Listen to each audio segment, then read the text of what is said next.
अस्सलाम वालेकुम। Welcome to my channel voice over by Hamna Shah. I hope कि आप खुश होंगे। कहानी शुरू करने से पहले आपसे रिक्वेस्ट है कि अगर आपको मेरा कंटेंट पसंद आता है तो प्लीज़ मेरे चैनल को सब्सक्राइब करें। आइए मलिक सफदर हयात के इस सनसनीखेज तफ्तीशी कहानी का दूसरा हिस्सा सुनते हैं। जिस वक्त तुमने उसे बेंच पर बैठे देखा, वो ट्रेन रवाना हो चुकी थी या प्लेटफॉर्म पर मौजूद थी? आप भी कैसी बातें करते हैं जनाब, वो अजीब से लहजे में बोला। अगर ट्रेन प्लेटफॉर्म पर मौजूद होती तो मैं भला उसके पास कैसे जा सकता था? ट्रेन के रवाना होने के बाद जब मैं प्लेटफॉर्म पर फेरी लगा रहा था तो उसने इशारा करके मुझे अपने पास बुलाया था। पहले मुझसे 1 रुपए की टॉफियाँ खरीदी, फिर लिफाफा पहुँचाने की बात की थी। ये भी तो मुमकिन है कि वो किसी दूसरी ट्रेन का इंतज़ार कर रही हो। नामुमकिन जनाब, वो कतईयत से बोला। क्या मतलब? जनाब, जिस ट्रेन का मैंने आपको बताया है ना, वो इस स्टेशन पर आने वाली आखिरी ट्रेन है। इसके बाद सुबह तक ना कोई ट्रेन आती है और ना ही जाती है, इसलिए मुझे यकीन है कि वो ट्रेन से उतरी ही होगी। मैंने पूछा, आखिरी ट्रेन कितने बजे स्टेशन पर आती है? करीब करीब शाम की अजान के वक्त, उसने जवाब दिया। इन दिनों मगरिब की अजान लगभग 7:15 बजे शाम को होती थी। इसका मतलब यही था कि जब मौजू ने इस नामालूम लड़की को देखा तो 7:30 का वक्त होगा।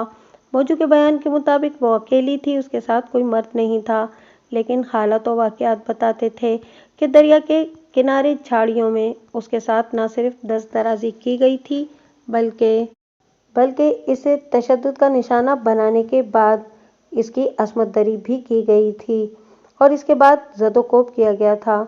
इसकी रूह और जिस्म पर इतनी कारी ज़रबात लगाई गई थी कि वो इस जज्बाती और रूहानी सदमे को झेल नहीं सकी थी और हमेशा के लिए हर दुख, तकलीफ और अजियत से निजात पा गई थी। इसके साथ पेश आमदा हालात का जिम्मेदार कोई मर्द ही हो सकता था जो रेलवे स्टेशन से इसके साथ इन झाड़ियों में पहुंचा था।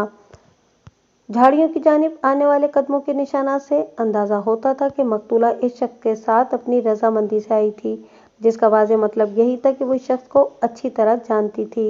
या यूं कह लें कि मज़कूरा शख्स उसे ज़बरदस्ती अपने साथ नहीं लाया था, या फिर मुमकिन है मकतूला की कोई मजबूरी, कोई कमज़ोरी उसे झाड़ियों तक ले आई थी। लेकिन झाड़ियों के अंदर जो लर्ज़ा खेज़ वाक़या पेश आया था, उसकी मकतूला को तवक्को नहीं होगी। अब तक की तफ्तीश से ये बात पाए सबूत को पहुंच गई थी कि मकतूला को असमत दरी करने वाला उसका शनासा था और रेलवे स्टेशन से उसके साथ वो झाड़ियों में पहुंची थी।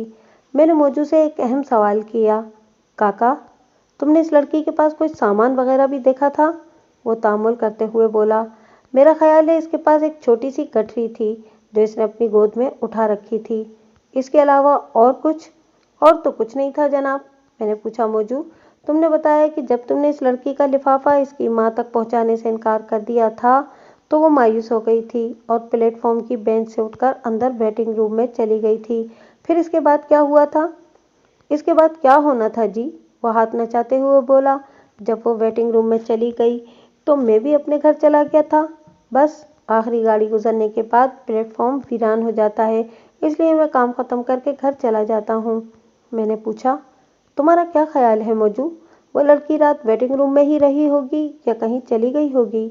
मैं घुमा फिराकर ऐसे सवाल महज इसलिए कर रहा था कि मौजू अगर कोई अहम बात जानता था तो इसके मुंह से वो बात निकल जाए, इसलिए मेरे सवाल का जवाब देते हुए बोला, जनाब थानेदार साहब, मैं भला कैसे बता सकता हूँ कि वो वेटिंग रूम में रही थी या चली गई थी? मैं तो अपने घर चला गया था। ज़रा सोच कर बताओ, मैंने उसकी आंखों में झांकते हुए कहा। इस लड़की से बात करने के बाद और घर जाने से पहले तुमने प्लेटफॉर्म पर किसी और शख्स से कोई बात की थी? इसके चेहरे पर उलझन के आसार नमूदार हुए। बिखरे हुए लहजे में बोला, पता नहीं जनाब, आप किस किस्म की बातें कर रहे हैं? इसके अंदाज से मैंने महसूस किया जैसे वो कुछ छुपाने की कोशिश कर रहा हो। मैंने ज़रा सख्त लहजे में कहा, देख मौजू, मैं थानेदार हूँ, ज़रा दूसरी किस्म का। दिन रात झूठों के सरदारों से मेरा वास्ता पड़ता रहता है। मैं झूठ बोलने वालों के साथ बड़ा सख्त बर्ताव करता हूँ। तो मेरे सवाल का ठीक ठीक जवाब देते हो या थाने ले चलूँ? एसआई असलम वड़ाइच ने धमकी आमेज लहजे में कहा, अभी तुम्हारी उम्र ही क्या है बच्चू? थाने की मार बड़ी खौफनाक होती है। बड़े से बड़ा तुरम खानों का पेशाब खता हो जाता है। तुम तो एक रात ही में ची बोल जाओगे। वो खौफजदा नज़रों से मुझे देखते हुए बोला, थानेदार साहब, میں نے ابھی تک آپ سے کوئی جھوٹ نہیں بولا، مجھے معاف کر دیں جی، میں نے کوئی قصور نہیں کیا، مجھے تھانے لے کر نہ جائیں، جو کچھ پوچھنا ہے یہیں پوچھ لیں۔ اگر تم تھانے کی مار سے بچنا چاہتے ہو تو ملک صاحب جو پوچھتے ہیں اس کا 16 آنے صحیح جواب دو، ایس آئی نے سخت لہجے میں کہا۔ تھانے جا کر تو تمہارا کچومر نکل جائے گا، ایک ہی رات میں نانی دادی خواب میں آ جائے گی۔ پوچھے ملک صاحب، وہ رحم طلب نظروں سے مجھے دیکھتے ہوئے لرزیدہ لہجے میں بولا۔ میں سب کچھ سچ سچ بتاؤں گا۔ میں نے پوچھا، تو پھر بتاؤ، کل شام گھر جانے سے پہلے تم نے پلیٹ فارم پر کسی شخص سے بات کی تھی، اور کیا بات کی تھی؟ اس نے تھوک نگل کر حلق تر کیا اور پرخیال انداز میں بولا، جب میں گھر جانے کے لیے اسٹیشن سے نکل رہا تھا تو باؤ فدا نے مجھے روک لیا تھا۔ یہ باؤ فدا کون ہے؟ فدا حسین ٹکٹ والے باؤ ہیں جناب، موجو نے جواب دیا۔ ادھر اسٹیشن پر ٹکٹ گھر کی کھڑکی سے ٹکٹ دیتے ہیں۔ میں سمجھ گیا موجو بکنگ کلرک فدا حسین کا ذکر کر رہا تھا۔ میں نے پوچھا، ٹکٹ بابو فدا حسین نے تمہیں کیوں روک لیا تھا؟ وہ بولا، فدا باؤ مجھ سے اس لڑکی کے بارے میں پوچھ رہا تھا۔ کون سی لڑکی؟ میں نے چونک کر سوال کیا۔ یہی جناب، جس کی تصویر آپ نے مجھے دکھائی ہے، موجو نے جواب دیا، اور جو کل رات بینچ سے اٹھ کر بیٹنگ روم میں چلی گئی تھی۔ موجو کے جواب نے میرے اندر امید کی ایک کرن جگا دی تھی۔ مجھے یوں محسوس ہوا جیسے کوئی اہم سراغ میرے ہاتھ لگنے والا ہے۔ میں نے دلچسپ نظروں سے موجو کو دیکھا اور ملائمت آمیز لہجے میں سوال کیا، ٹکٹ بابو فدا حسین تم سے اس لڑکی کے بارے میں کیا پوچھ رہا تھا موجو؟ موجو نے جواب دیا، باؤ فدا حسین نے مجھ سے پوچھا تھا کہ وہ لڑکی مجھ سے کیا کہہ رہی تھی۔ میں نے اسے بتایا کہ وہ میرے ذریعے کوئی لفافہ اپنی ماں تک پہنچانا چاہتی ہے اور اس کا معاوضہ بھی دینے کو تیار ہے۔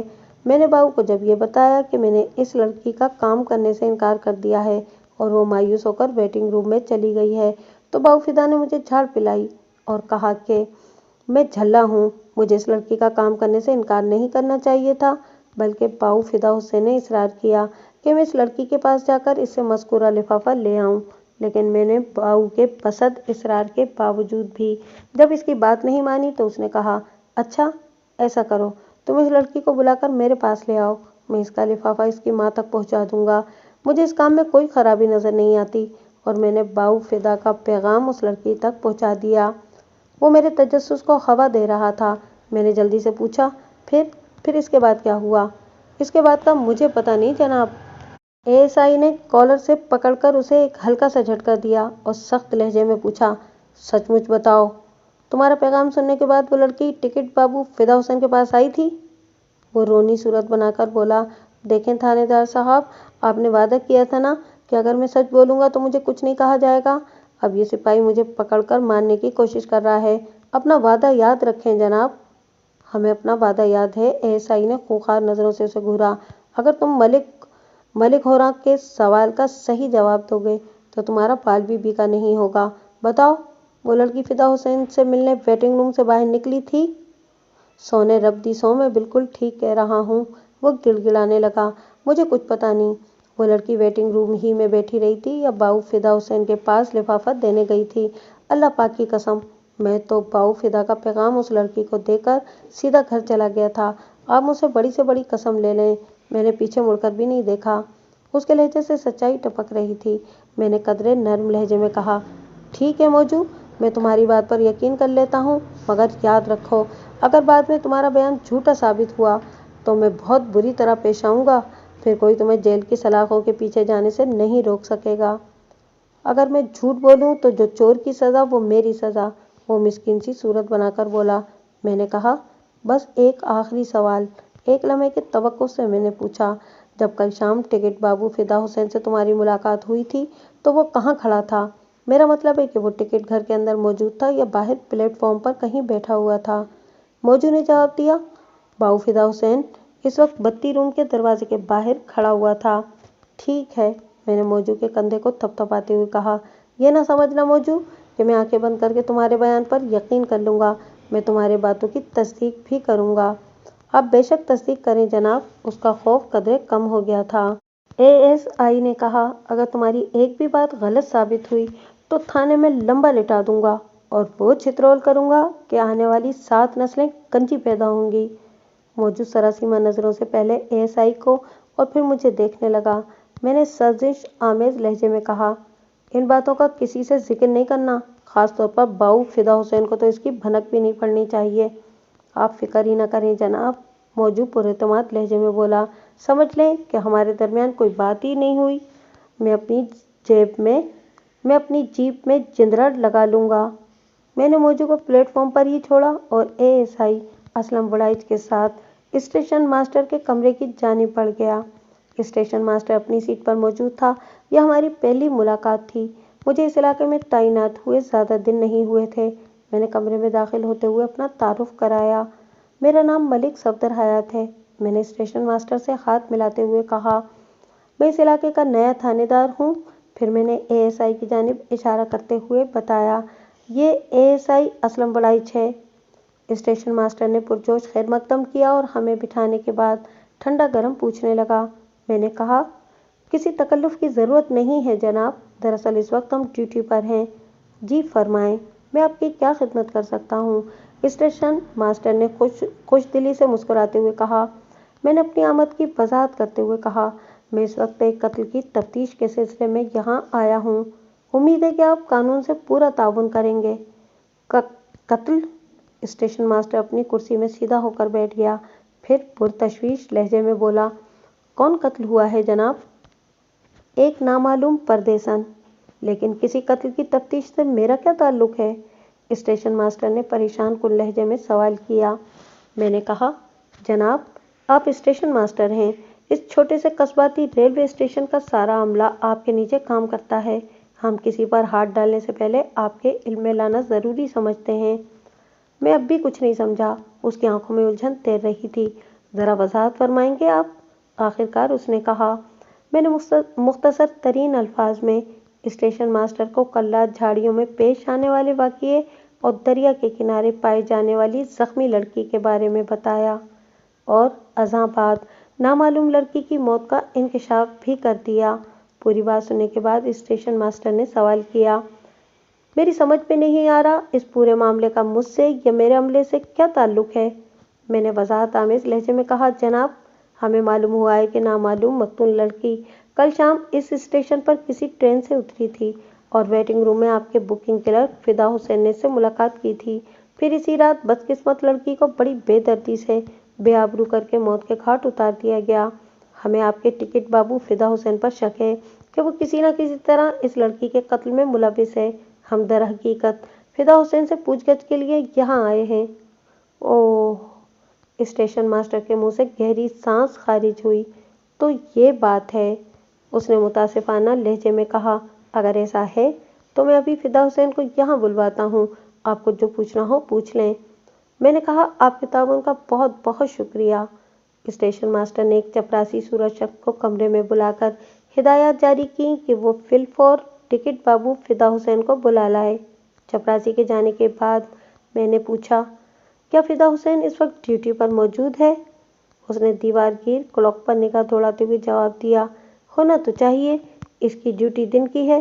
میں نے پوچھا، اس کی ڈیوٹی کتنے بجے ختم ہوتی ہے؟ شام 6 بجے۔ کیا کل بھی شام 6 بجے اس نے ڈیوٹی ختم کی تھی؟ اسٹیشن ماسٹر نے جواب دیا، جی ہاں، وہ روزانہ اسی وقت ڈیوٹی ختم کرتا ہے۔ اسی وقت چپراسی صورت شخص نے آ کر بتایا، جناب، فدا بابو تو آج صبح اپنے پنڈ چلے گئے ہیں۔ کیا مطلب؟ اسٹیشن ماسٹر نے برہمی سے کہا، میرے علم میں تو ایسی کوئی بات نہیں ہے، تمہیں کس نے بتایا کہ وہ اپنے گاؤں چلا گیا ہے؟ چپراسی نے جواب دیا، مطلوب صاحب بتا رہے ہیں، مطلوب کو میرے پاس بھیجو، اسٹیشن ماسٹر نے تحقیرانہ انداز میں کہا، اور چپراسی اچھا سر جی کہتے ہوئے کمرے سے نکل گیا۔ عجیب بیہودہ لوگ ہیں، اسٹیشن ماسٹر نے غصیلے لہجے میں تبصرہ کیا، وہ مجھے بتائے بغیر کس طرح گاؤں چلا گیا؟ تھوڑی ہی دیر میں مطلوب علی نامی وہ شخص اسٹیشن ماسٹر کے سامنے حاضر تھا۔ وہ بھی بکنگ کلرک تھا اور فدا حسین کی جگہ ڈیوٹی دے رہا تھا۔ اسٹیشن ماسٹر نے چھوٹتے ہی پوچھا، فدا حسین کہاں گیا ہے؟ مطلوب علی نے جواب دیا، سر، اس کی والدہ کی طبیعت اچانک خراب ہو گئی تھی، اس لیے وہ اپنے گاؤں چلا گیا ہے۔ میں اسی کے ایما پر اس کی جگہ ڈیوٹی دے رہا ہوں۔ مجھے کیوں اطلاع نہیں دی گئی؟ اسٹیشن ماسٹر نے پوچھا۔ سر، فدا حسین الگ صبح یہاں سے روانہ ہو گیا تھا، مطلوب علی نے بتایا۔ آپ سے اجازت لینے یا آپ کو اطلاع دینے کا وقت نہیں تھا، اس وقت آپ اپنے دفتر میں موجود بھی نہیں تھے۔ بعد میں مجھے کیوں نہیں بتایا گیا؟ स्टेशन मास्टर ने गजबनाक होकर सवाल किया। मैं कितनी देर से यहाँ अपने दफ्तर में बैठा हुआ हूँ। सॉरी सर, मतलूब अली ने माजरत खाना अंदाज में कहा। मैं मसरूफियत में भूल गया था। तुम बहुत मसरूफ रहने लगे हो मतलूब अली, स्टेशन मास्टर ने तंजिया लहजे में कहा। लगता है कि तुम्हारी ड्यूटी लाहौर जंक्शन पर लगा दी गई है।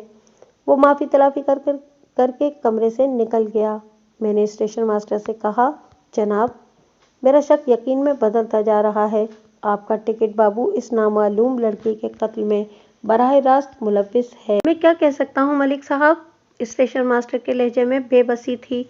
अगर वो यहाँ होता तो आपके सामने सारी बात हो जाती। मैंने पूछा, स्टेशन मास्टर साहब, ये तो बताएं, बाबू फिदा हुसैन कौन से गांव का रहने वाला है। उसने जवाब दिया, मोज़द झादरियाँ, तहसील शाहपुर, जिला सरगोदा। ओह, फिर तो वो 2-4 रोज बाद ही वापस लौटेगा। मैंने अपनी राय का इजहार किया और फिर पूछा, क्या पहले भी वो आपको बताए बगैर इस तरह गायब हुआ है। नहीं जनाब, ये पहला वाकया है। मैंने पूछा, क्या फिदा हुसैन शादीशुदा है। उसने नफी में जवाब दिया। मैंने अगला सवाल किया, यहाँ पर फिदा हुसैन की रिहाइश किस जगह है। वो सरकारी क्वार्टर में रहता है, स्टेशन मास्टर ने बताया। इधर स्टेशन की इमारत के पीछे कोई निस्फ दर्जन रिहायशी क्वार्टर बने हुए हैं। मैंने पूछा, क्या मतलूब अली भी इन्हीं क्वार्टर में रहता है। जी हाँ, इसकी रिहाइश भी इधर ही है। मतलूब अली भी छड़ा छांट है या इसकी भी शादी हो चुकी है। मैंने सरसरी लहजे में सवाल किया। स्टेशन मास्टर ने बताया, मतलूब अली न सिर्फ शादीशुदा है बल्कि उसके 3 बच्चे भी हैं। मैंने पूछा, फिदा हुसैन गांव जाते हुए अपने क्वार्टर की चाबी मतलूब अली को दे गया होगा। मैं फिदा हुसैन के क्वार्टर की तलाशी लेना चाहता हूँ। आप इस सिलसिले में मुझसे ताउन करेंगे या मुझे अदालत से सर्च वारंट हासिल करना होगा। स्टेशन मास्टर ने मफाहिमाना लहजे में कहा, सर्च वारंट की जरूरत नहीं है जनाब। मैं मतलूब अली को बुलाकर चाबी के बारे में पूछता हूँ। अगर चाबी उसके पास है तो आप मेरी मौजूदगी में बेधड़क फिदा हुसैन के क्वार्टर की तलाशी ले सकते हैं। बसूरत दीगर आपको फिदा हुसैन की वापसी का इंतजार करना पड़ेगा। मैं हाथ पर हाथ रखे इसकी वापसी का इंतजार नहीं कर सकता, मैंने ठोस लहजे में कहा। मैं अभी थाने जाकर अपने आदमियों को मौजा झादरियाँ जिला सरगोदा रवाना करता हूँ। वो फिलफौर इसे पकड़कर यहाँ ले आएंगे। फिलहाल तो आप मतलूब अली को बुलाएं। स्टेशन मास्टर ने बुकिंग क्लर्क मतलूब अली को अपने कमरे में बुलाकर फिदा हुसैन के क्वार्टर की चाबी के बारे में इस्तफसार किया। मतलूब अली ने थोड़े से पसोपेश के बाद इकरार कर लिया कि मज़कूरा चाबी उसके पास मौजूद है। मुझे मतलूब के रवैये ने शक में डाल दिया। मेरे जहन में सवाल उभरा, कहीं मतलूब अली भी तो फिदा हुसैन के मामले में मुलविस नहीं। मैंने सख्त लहजे में पूछा, कहाँ है वो चाबी। वो चाबी उधर मेरे घर में पड़ी हुई है। मैं उठकर खड़ा हो गया और स्टेशन मास्टर से कहा, आए जनाब, जो कुछ भी होगा आपकी निगरानी में होगा। हम सब रेलवे स्टेशन की इमारत के पिछवाड़े बने हुए सरकारी क्वार्टरों की जानिब आ गए। वो तमाम क्वार्टर छोटे छोटे 2 कमरों पर मुश्तमिल थे। मतलूब अली ने अपने क्वार्टर के दरवाजे पर पहुंचकर कहा, आप जरा यहाँ रुककर इंतजार करें, मैं अंदर से चाबी लेकर आता हूँ। मतलूब अली घर में दाखिल हो गया तो मैंने स्टेशन मास्टर से पूछा, फिदा हुसैन कितने अरसे से इस स्टेशन पर टिकट क्लर्की कर रहा है। कमोबेश 4 साल है, इसने जवाब दिया। इस दौरान में आपने कभी इसके बारे में कोई ऐसी वैसी बात सुनी। स्टेशन मास्टर ने जवाब दिया, मुझे आज तक इससे कोई शिकायत पैदा नहीं हुई। मेरा मतलब है कि फिदा हुसैन गैर शादीशुदा है और क्वार्टर में तन्हा रहता है। मैंने टटोलने वाले अंदाज में इस्तफसार किया, कभी इससे मुतालिक कोई गड़बड़ वाली शिकायत आप तक पहुंची हो। वो मेरी बात की तह में उतरते हुए बोला, नहीं जनाब, फिदा हुसैन इस कुमाश का आदमी नहीं है। मैंने उसके बारे में इस हवाले से कोई बात नहीं सुनी। वो गोया फिदा हुसैन के अच्छे किरदार की तस्दीक कर रहा था। मैंने पूछा, इसके पास मेहमान तो आते होंगे। वो सोचते हुए बोला, चंद माह कबल फिदा हुसैन की माँ और छोटी बहन इसके पास रहने के लिए आए हुए थे। करीब करीब वो 1 माह उसके पास ठहरे थे। इसी दौरान में मतलूब अली फिदा हुसैन के क्वार्टर की चाबी लेकर बाहर आ गया। हम इसकी मैयत में फिदा हुसैन के क्वार्टर पर पहुंचे। मतलूब अली ने चाबी लगाकर ताला खोला। हम क्वार्टर के अंदर दाखिल हो गए। वो छोटे छोटे 2 कमरों पर मुश्तमिल क्वार्टर्स था। मैंने एएसआई को बैरूनी कमरे की तलाशी लेने को कहा और खुद अंदरूनी कमरे की जानिब बढ़ गया। स्टेशन मास्टर साई की तरह मेरे साथ लगा हुआ था, जबकि टिकट बाबू मतलूब अली एएसआई असलम वड़ाइच के साथ था। क्वार्टर का हुलिया वैसा ही था जैसे कि छड़े छाट अफराद की रिहाइशगाह का होता है।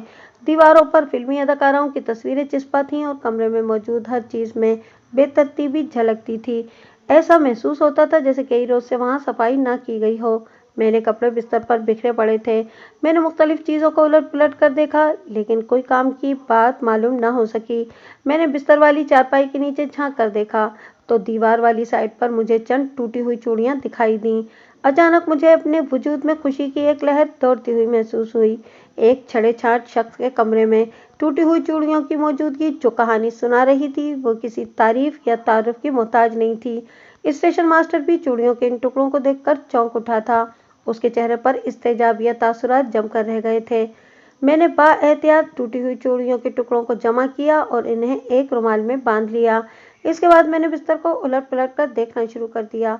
बिस्तर के ऊपर एक डब्बीदार चादर बिछी हुई थी। मैंने इसे हटाया तो नीचे गद्दे पर मुझे कुछ जनाना बाल दिखाई दिए। बालों की लंबाई से अंदाजा होता था कि वो किसी औरत के सर के बाल थे।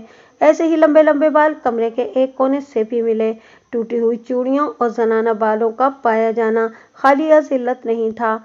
इसका वाज़ेह मतलब यही था कि इस कमरे में किसी औरत या लड़की ने रात गुजारी थी और इसके साथ दस्त दराजी भी की गई थी।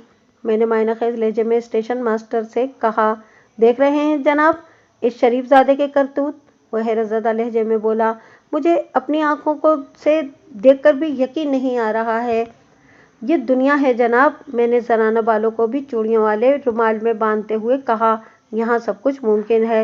मैं इन बालों को लिबर्टी टेस्ट के लिए भेजना चाहता था ताकि इस बात की तस्दीक हो सके कि ये बाल नामालूम मकतूला ही के थे। अभी हमारे दरमियान गुफ्तगू हो रही थी कि बाहर से एएसआई की आवाज़ आई। इसकी आवाज़ अंदरूनी जोश से मामूर थी। मलिक साहब, वो अंदरूनी कमरे में दाखिल होते हुए बोला, देखें ये क्या है। मैं इसके हाथ में एक छोटी सी पोटली देखकर चौंक उठा। मेरे जहन में मौजू की एक बात गूंज उठी। उसने बताया था कि वो लड़की अपनी गोद में एक छोटी सी गठरी संभाले बैठी थी। मैंने एएसआई से सवाल किया, तुम्हें ये गठरी कहाँ से मिली है असलम। वो गठरी मेरी तरफ बढ़ाते हुए बोला, मलिक साहब ये उधर बैरूनी कमरे में एक दो छती पर पड़ी थी। सामने से देखने पर बिल्कुल नजर न आती। वहाँ दो छती पर खासा काट कबाड़ जमा है।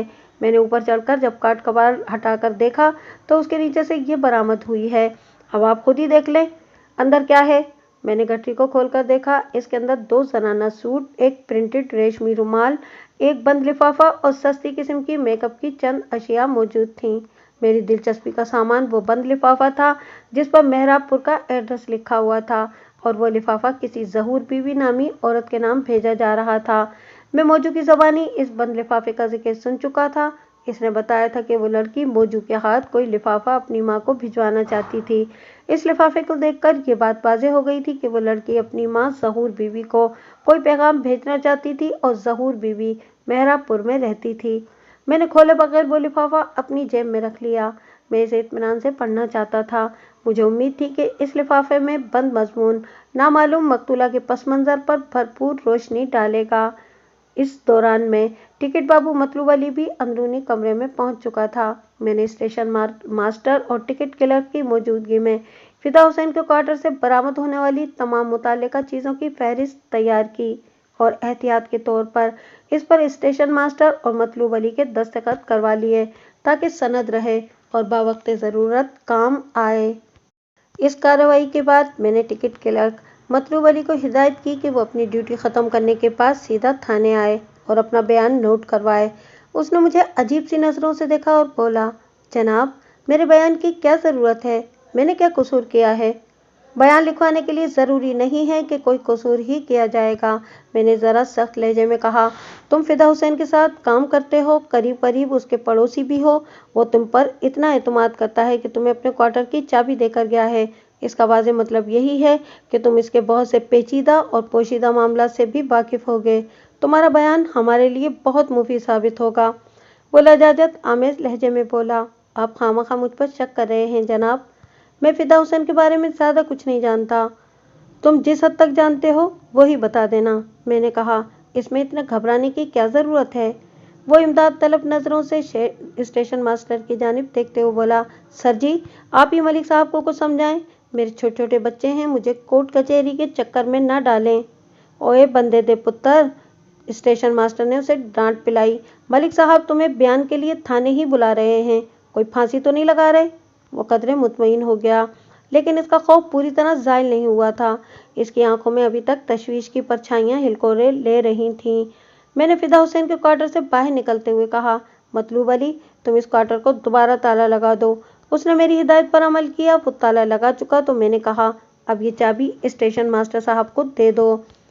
اس نے بے چوں چرا وہ چابی اسٹیشن ماسٹر کی جانب بڑھا دی۔ میں نے اسٹیشن ماسٹر کو مخاطب کرتے ہوئے کہا، جناب، جب تک فدا حسین واپس نہیں آ جاتا اور اس کیس کے سلسلے میں کوئی حتمی پیش رفت نہیں ہوتی، اس وقت تک یہ چابی آپ کے پاس رہے گی۔ آپ کے پاس یہ قانون کی امانت ہے۔ اسٹیشن ماسٹر نے تھوڑے سے پس و پیش کے بعد وہ چابی اپنی جیب میں رکھ لی۔ ہم واپس ریلوے اسٹیشن کی عمارت میں آئے۔ مطلوب علی تو ٹکٹ گھر کی جانب روانہ ہو گیا اور ہم اسٹیشن ماسٹر کے کمرے میں آ کر بیٹھ گئے۔ میں نے وہیں پر اسٹیشن ماسٹر کا ایک مختصر سا بیان نوٹ کر لیا۔ اس نے مجھے اس کیس کے سلسلے میں اپنے بھرپور تعاون کا یقین دلایا۔ تھوڑی دیر بعد میں ASI اسلم وڑائچ کے ساتھ ریلوے اسٹیشن کی عمارت سے نکل کر اسپتال کی جانب جا رہا تھا۔ راستے میں ASI نے پوچھا، ملک صاحب، آپ نے مقتولہ کی گٹھری میں سے برآمد ہونے والا لفافہ کھول کر نہیں پڑھا؟ میں نے کہا، یہ کیسے ثابت ہو گیا کہ وہ گٹھری مقتولہ ہی کی ہے؟ اس نے الجھن آمیز نظروں سے مجھے دیکھا۔ کیا اب بھی یہ ثابت ہونا باقی ہے؟ اب تک کیا ثابت ہوا ہے؟ میرا لہجہ سنجیدگی میں ڈوبا ہوا تھا۔ وہ گڑبڑا گیا، جلدی سے بولا، اب تک یہ ثابت ہوا ہے کہ مقتولہ کو فدا حسین گھیر گھار کر اپنے کوارٹر میں لے گیا تھا۔ وہاں اس نے لڑکی سے دست درازی کی اور زیادتی کرنے کی کوشش کی۔ لڑکی کسی طرح اس کے ہاتھوں سے بچ نکلی اور دریا کے کنارے جھاڑیوں کی طرف آ نکلی۔ فدا حسین نے اس کا تعاقب کیا، اسے قابو کرنے کے بعد اس پر تشدد کے پہاڑ توڑے، پھر اسے بے بس کر کے اس کی عصمت دری کی۔ عصا بعد اسے دریا کے کنارے ڈال کر رفو چکر ہو گیا۔ میں نے پوری توجہ سے اس کی تفصیلی بات سنی اور کہا، مائی ینگ ASI، تمہارے تجزیے میں بہت سے جھول ہیں، ابھی تمہیں ایک طویل ٹریننگ کی ضرورت ہے۔ وہ مسکراتے ہوئے بولا، اب آپ اس تھانے میں آ گئے ہیں نا، تو انشاءاللہ میری ٹریننگ بھی مکمل ہو جائے گی۔ ASI اسلم وڑائچ میں یہ خوبی میں نے دیکھی تھی کہ اس میں سیکھنے کی بے انتہا صلاحیت تھی۔ اس کے ساتھ ساتھ اس میں تکبر اور بیجا غرور نامی کوئی چیز نہیں پائی جاتی تھی۔ مجھے حیرت تھی کہ سابق تھانے دار نے اس کے جوہر کو پہچاننے کی کوشش کیوں نہیں کی تھی۔ میں راستے بھر ASI اسلم کو اس کی عملی میدان میں کمزوریوں کے بارے میں بتاتا رہا، ساتھ ہی میں اس کی خامیوں کی نشاندہی بھی کرتا جا رہا تھا۔ اسلم کی ایک خوبی یہ بھی تھی کہ وہ اپنی خامیوں اور کوتاہیوں کو تسلیم کر لیتا تھا۔ میرے خیال میں اس وقت تک کوئی انسان اپنی خامیوں کو دور نہیں کر سکتا جب تک اسے ان کا صحیح ادراک نہ ہو۔ ہم باتیں کرتے ہوئے اسپتال پہنچ گئے۔ میں نے مقتولہ کا پوسٹ مارٹم کرنے والے سرجن سے ملاقات کی اور اسے فدا حسین کے کوارٹر سے ملنے والے بالوں کے بارے میں بتایا۔ اس نے کہا، ملک صاحب، آپ نے ایک نہایت اہم سراغ پا لیا ہے۔ آپ ان بالوں کو لیبارٹری ٹیسٹ کے لیے بھجوا دیں، وہاں مقتولہ کے سر کے بالوں سے ان کی میچنگ چیک کر لی جائے گی۔ میں نے سرجن کا شکریہ ادا کیا، بالوں کو کیمیائی تجزیے کے لیے لیبارٹری میں چھوڑا اور ASI کے ساتھ واپس تھانے آ گیا۔ جب ہم تھانے میں داخل ہوئے تو دوپہر کے 12:30 بج رہے تھے۔ میں نے فوری طور پر ASI صابر حسین کو اپنے کمرے میں بلایا۔ اس نے اندر آ کر مجھے سلیوٹ کیا، پھر بولا، جی حکم ملک صاحب۔ میں نے کہا، صابر حسین، تمہیں فی الفور سرگودا جانا ہوگا، اپنے ساتھ 2 سپاہیوں کو بھی لے جاؤ۔ سرگودا؟ کس سلسلے میں جانا ہوگا جناب؟ میں نے اسے پوری بات بتانے کے بعد کہا، فدا حسین موضع جھادریاں تحصیل شاہپور کا رہنے والا ہے اور تازہ ترین معلومات کے مطابق وہ اپنے گھر گیا ہے۔ تم نے ہر حال میں اسے پکڑ کر واپس لانا ہے، یہاں تھانے میں۔ صابر حسین نے پوچھا، جناب، فدا حسین کی گرفتاری کے لیے اگر کچھ کارروائی ڈالنا پڑے تو اس کی اجازت ہے؟ بالکل اجازت ہے، میں نے 2 ٹوک لہجے میں کہا، لیکن سب سے پہلے ضلع ہیڈ کوارٹر میں اپنی آمد کی غرض و غایت ضرور نوٹ کروا دینا۔ یہ کام تو میں سب سے پہلے کرتا ہوں جناب۔ میں نے کہا، بس تو اب تم فوری طور پر روانہ ہو جاؤ۔ وہ دوبارہ سلیوٹ کر کے میرے کمرے سے باہر نکل گیا۔ میں نے اطمینان سے اپنی کرسی کی پشتگاہ سے ٹیک لگائی اور فدا حسین کے کمرے کی 2 چھتی سے ملنے والی گٹھری سے برآمد ہونے والے لفافے کو کھول کر پڑھنے لگا۔ وہ ایک طویل خط تھا۔ میں اس میں سے غیر ضروری اور غیر متعلقہ باتوں کو حذف کر کے آپ کی خدمت میں پیش کرتا ہوں۔ لکھا تھا، پیاری امی جان، آپ سوچ بھی نہیں سکتی کہ میں کتنی بڑی مصیبت میں گرفتار ہو گئی ہوں۔ آپ تو سمجھ رہی ہوں گی کہ شادی کے بعد میری بدقسمتی کے دن ختم ہو گئے ہوں گے، لیکن ایسا کچھ نہیں ہوا۔ میاں طفیل کا منحوس سایہ میری جان سے لپٹ گیا ہے۔ آپ نے اسی میاں خلیل کے خوف سے اور مجھے اس کے شر سے بچانے کے لیے عارف علی سے میری شادی کر دی تھی، اور عارف علی مجھے لے کر دوسرے گاؤں آ گیا تھا جہاں उसने कोई मकान खरीद रखा था। आप तसव्वुर भी नहीं कर सकती कि वो दूसरा गांव कौन सा था। मैं आपको बताती हूँ। आरिफ अली मुझे अपने साथ वापस कंगनवाल ले आया था। वही कंगनवाल जहाँ से हम रात के अंधेरे में हिजरत करके खाला के गांव मेहराबपुर पहुंचे थे। कंगनवाल हमारा आबाई गांव है। यहीं पर मेरे बाप की हड्डियां दफन हैं और यहीं पर वो मरदूद मेरी जान का दुश्मन मियाँ खलील भी अपनी बेपनाह कुव्वत और आन बान के साथ रहता है। इसी गांव में लियाकत महमूद को मौत के घाट उतारा गया, जो मेरा मंगेतर था और अनकरीब इससे मेरी शादी होने वाली थी। ये बात मैं भी जानती हूँ और आप भी अच्छी तरह जानती हैं, बल्कि पूरा कंगनवाल इस हकीकत से आगाह है कि मियाँ खलील ने मुझे हासिल करने के लिए लियाकत महमूद को अपने रास्ते से हटाया था। लेकिन किसी की ज़बान में इतनी ताकत नहीं कि मियाँ खलील के खिलाफ एक लफ्ज़ भी अदा कर सके, क्योंकि वो कंगनवाल का ताकतवर तरीन शख्स है। वो चौधरी साहब बड्डे मियाँ फजल हुसैन का बिगड़ा हुआ खुदसर और सरकश बेटा है। वो इतना मुँहज़ोर है कि उसका बाप भी उसके मामलात में मुदाखलत नहीं करता। अम्मी जान, मैं आपको बता रही हूँ कि आरिफ अली मुझे अपने साथ कंगनवाल ले गया था। जिस रोज़ हम आरिफ अली के खरीदे हुए घर में पहुंचे, उसी शाम मियाँ खलील आ धमका।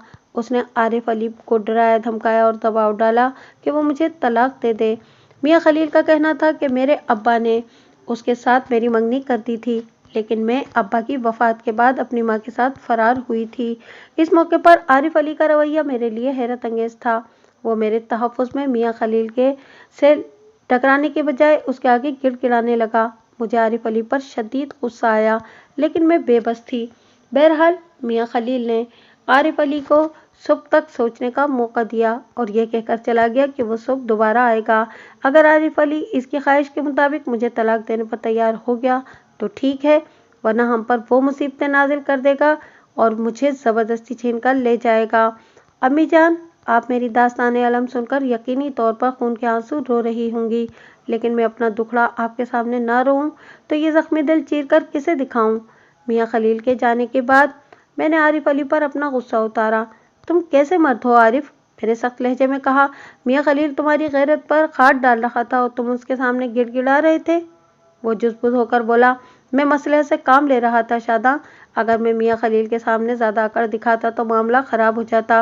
वो इस गांव का मुस्तकबिल का चौधरी है। वो ज़ोर ज़बरदस्ती से भी तुम्हें छीन सकता है। फिर एक बात और भी है। वो क्या बात है, मैंने पूछा। आरिफ अली ने बताया कि दरअसल ये मकान मैंने मियाँ खलील ही से ख़रीदा है। रकम मैंने अदा कर दी है, बस लिखत पढ़त बाकी है। अगर वो मकान का कब्जा देने से इनकारी हो गया तो मेरी रकम डूब जाएगी। तो तुम्हें अपनी इज्जत से ज़्यादा इस रकम के डूबने का खतरा है, जो तुम इस मकान की खरीदारी के सिलसिले में मेरी जान के दुश्मन और मेरी इज्जत के पीछे हाथ धोकर पड़ जाने वाले शख्स को दे चुके हो। मेरे लहजे में तल्खी घुली हुई थी। तुम बदगुमान न हो शादा, वो लजाजत आमेज अंदाज में बोला। दरअसल मैं चाहता हूँ कि सांप भी मर जाए और लाठी भी न टूटे। मैं अपनी रकम भी बचाना चाहता हूँ और मियाँ खलील से भी पीछा छुड़ाना चाहता हूँ, लेकिन मेरी समझ में नहीं आ रहा कि करूँ तो क्या करूँ। मेरी मानो तो रात के अंधेरे में हम यहाँ से निकल चलते हैं, मैंने तजवीज़ पेश की। रकम डूबती है तो डूब जाए, इज्जत से बड़ी कोई चीज़ नहीं होती। मैं मियाँ खलील को तुमसे ज़्यादा अच्छी तरह जानती हूँ। तुम ताकत में इसका मुकाबला नहीं कर सकते। वो सुबह आएगा तो सब कुछ रौंद कर चला जाएगा। मुमकिन है कि तुम्हारी रकम तो डूबने से बच जाए, लेकिन वो मुझे नहीं छोड़ेगा। वो एक तवील अरसे से मेरे पीछे पड़ा हुआ है। इस पर मुझे हासिल करने की जिद सवार है। अगर तुमने इसके रास्ते में रुकावट बनने की कोशिश की तो वो ज़बरदस्ती मुझे छीन लेगा। ऐसा कुछ नहीं होगा शादा, आरिफ अली ने तसल्ली आमेज लहजे में कहा। मैं इसे समझाने की कोशिश करूंगा। तुम सुबह का इंतज़ार करो, कोई ना कोई हल निकल ही आएगा। मैंने कहा, आरिफ, मियाँ खलील समझने वाली बूटी नहीं है। अगर इस पर किसी बात का असर होता तो हम ये गांव छोड़कर क्यों चोरों की तरह छुपते फिरते। हमारी जमी जमाई जिंदगी बर्बाद हो गई। तुम दिल छोटा न करो, आरिफ अली ने समझाने वाले अंदाज में कहा। मैं सोच रहा हूँ मियाँ खलील से पीछा छुड़ाने की कोई ना कोई सबील निकल ही आएगी। आरिफ अली के लहजे का खोखलापन मुझे साफ महसूस हो रहा था। मुझे मालूम था कि वो मियाँ खलील के सामने चंद लम्हे भी नहीं ठहर सकता। मियाँ खलील अपनी बदमाशी और धौंस-धांसली के जोर पर आरिफ को या तो तलाक देने पर मजबूर कर देता या फिर इसे कत्ल करके ज़बरदस्ती मुझे उठा ले जाता, और इसे ऐसा करने से कोई भी नहीं रोक सकता था। वो कंगनवाल का ज़मीनी खुदा था। सब जानते थे कि उसने अपने पालतू ऊँटों के जरिए लियाकत महमूद को मौत के घाट उतारा था, लेकिन कोई उसके खिलाफ زبان کھولنے کی سکت نہیں رکھتا تھا۔ رات کا کھانا کھانے کے بعد عارف علی تو اطمینان سے لمبی تان کے سو گیا، لیکن میں بے قراری سے بستر پر کروٹیں بدلنے لگی۔ یہ ٹھیک ہے کہ عارف کو نیند بہت پیاری تھی اور وہ بہت جلدی سونے کا عادی تھا، لیکن ہمیں جو حالات پیش تھے ان کے پیش نظر عارف علی کا مطمئن انداز میں سو جانا مجھے عجیب سا لگا۔ میں آدھی رات تک بے چین رہی اور میاں خلیل کے بارے میں ہی سوچتی رہی۔ میری بے قراری آسمان کو چھونے لگی تو میں نے اٹھ کر صحن میں ٹہلنا شروع کر دیا۔ عارف علی گھوڑے بیچ کر بے خبر سو رہا تھا۔ اس کے خراٹے کمرے میں گونج رہے تھے۔ اس کی بے فکری پر مجھے حیرت ہوئی۔ میں صحن میں بے چینی سے ٹہل رہی تھی کہ بیرونی دروازے کے باہر مجھے 2 آدمیوں کے